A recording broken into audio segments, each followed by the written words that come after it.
اور جو کتاب میں نے اپنے رسول محمد صلی اللہ علیہ وآلہ وسلم پر نازل کی ہے، جو تمہاری کتاب تورات کو سچا کہتی ہے، اس پر ایمان لاؤ اور اس سے منکر اول نہ بنو، اور میری آیتوں میں تحریف کر کے ان کے بدلے تھوڑی سی قیمت حاصل نہ کرو، اور مجھ ہی سے خوف رکھو، اور حق کو باطل کے ساتھ نہ ملاؤ، اور سچی بات کو جان بوجھ کر نہ چھپاؤ، اور نماز پڑھا کرو اور زکوٰۃ دیا کرو، اور خدا کے آگے جھکنے والوں کے ساتھ جھکا کرو۔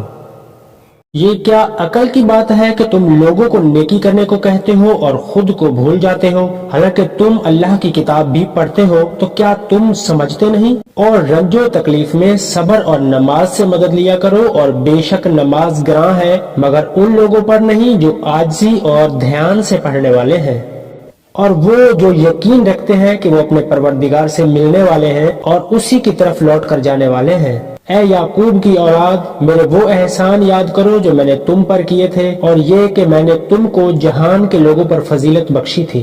اور اس دن سے ڈرو جب کوئی کسی کے کچھ کام نہ آئے گا، اور نہ کسی کی سفارش منظور کی جائے گی، اور نہ کسی سے کسی طرح کا بدلہ قبول کیا جائے گا، اور نہ لوگ کسی اور طرح سے مدد حاصل کر سکیں گے۔ اور ہمارے ان احسانات کو یاد کرو جب ہم نے تم کو قوم فرعون سے نجات بخشی۔ وہ لوگ تم کو بڑا دکھ دیتے تھے، اور تمہارے بیٹوں کو تو قتل کر ڈالتے تھے اور بیٹیوں کو زندہ رہنے دیتے تھے، اور اس میں تمہارے پروردگار کی طرف سے بڑی سخت آزمائش تھی۔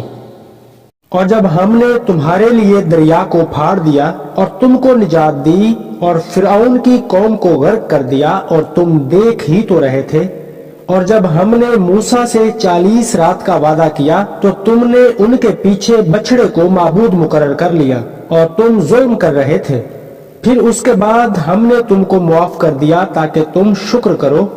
اور جب ہم نے موسیٰ کو کتاب اور معجزے عنایت کیے تاکہ تم ہدایت حاصل کرو۔ اور جب موسیٰ نے اپنی قوم کے لوگوں سے کہا کہ بھائیو، تم نے بچھڑے کو معبود ٹھہرانے میں بڑا ظلم کیا ہے، تو اپنے پیدا کرنے والے کے آگے توبہ کرو اور اپنے آپ کو ہلاک کر ڈالو، تمہارے خالق کے نزدیک تمہارے حق میں یہی بہتر ہے۔ پھر اس نے تمہارا قصور معاف کر دیا، وہ بے شک معاف کرنے والا اور صاحب رحم ہے۔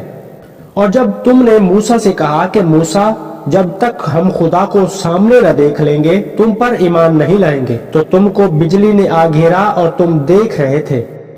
پھر موت کے آ جانے کے بعد ہم نے تم کو پھر سے زندہ کر دیا تاکہ احسان مانو، اور بادل کا تم پر سایہ کیے رکھا، اور تمہارے لیے من و سلوہ اتارتے رہے کہ جو پاکیزہ چیزیں ہم نے تم کو عطا فرمائی ہیں ان کو کھاؤ پیو، مگر تمہارے بزرگوں نے ان نعمتوں کی کچھ قدر نہ جانی، اور وہ ہمارا کچھ نہیں بگاڑتے تھے بلکہ اپنا ہی نقصان کرتے تھے۔